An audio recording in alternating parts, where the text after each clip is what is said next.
Bismillah, walhamdulillah, wassalatu wassalamu ala rasulillah. Assalamu alaikum wa rahmatullahi wa barakatuhu. My name is Sondos, and it is my honor to be here with you all again. In my capacity as a hospital chaplain, unfortunately, I see a lot of families and spouses and sons and daughters have to go through the often difficult and tragic experience of having to make end-of-life decisions on behalf of their loved ones in emergency situations.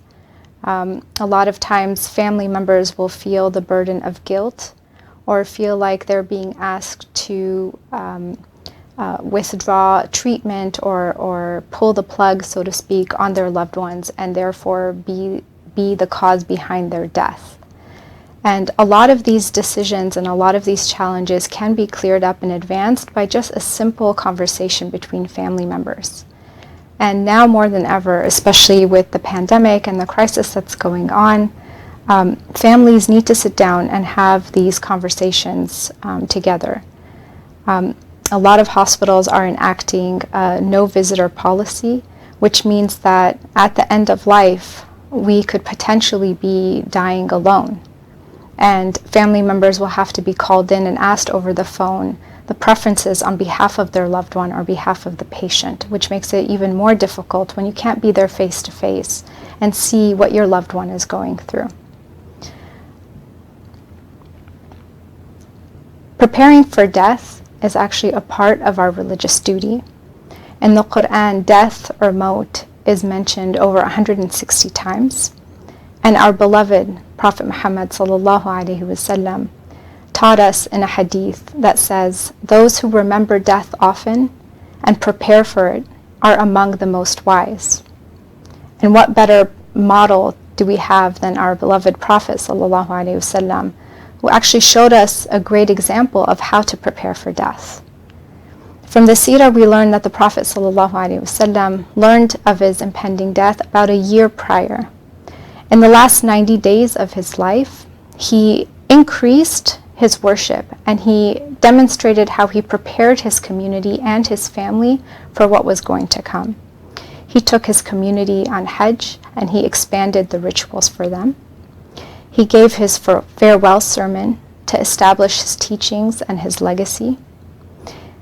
And when he fell ill, he gathered his wives together and he told them where he preferred to die. He was very explicit about his wishes. There was a story about when he was asleep and he was getting even more sick. His family members decided to give him some medicine and some treatment while he was asleep. And when he came to and learned what they had done, he was upset, which shows that he had given his preference before by saying, "No, I don't want any treatment. Just let me be and let the natural causes of death overcome me." In his last days, he called a town hall meeting where he gathered everybody together and he allowed people to air their grievances there. And when he was there, he asked for forgiveness. He repaid his debts and he distributed his belongings. In terms of worship, our Prophet ﷺ prayed in congregation for as long as his health allowed it. And that was something that was really important to him as well. From our beloved ﷺ, we learn the importance of communicating our preferences, our values, our wishes, and our goals at the end of life. So some questions that we want to consider that perhaps we never thought of before are, who would you like to wash your body upon death? Where do you want to spend your final days? In a nursing home, at the hospital, at home? Are you open to organ donation possibly?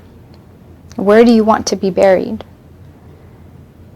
Would you want to live your final days strapped to a machine, for example? How aggressive do you want treatment? What does a valuable life at the end of life look like for you? Would you want to be able to be among family members and see your family? Would you like to be able to feed yourself, or would you rather be fed? And above all, can you engage in worship? Can you fulfill your rituals at the end of life? So with all of this to consider, and with the sunnah of our Prophet ﷺ, and the encouragement of our tradition to really look at these decisions and have these conversations with our loved ones, especially during these times, it's not about being morbid, and it's not about wishing death upon anybody or feeling like we are bringing death closer by talking about it, but rather it's about navigating these really difficult last days. Some resources online that I would recommend are the 5 Wishes, which is a document. If you just Google 5 Wishes, it should come up.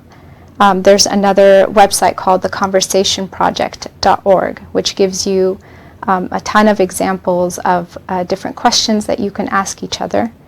There's a game online called gowish.org that makes the conversation into something like a game that family members of different ages and different levels can engage in. And something a little bit more formal is if you go to your physician and fill out a POLST, P-O-L-S-T, that's Physician Orders for Life-Sustaining Treatment. And this is a legal document where you are able to put your wishes, or your preferences rather, in writing. And there's also an advance directive. So with all of these resources and encouragement from our Prophet ﷺ and from our tradition to have these conversations at end of life, I hope that you would be open to doing so sooner than later.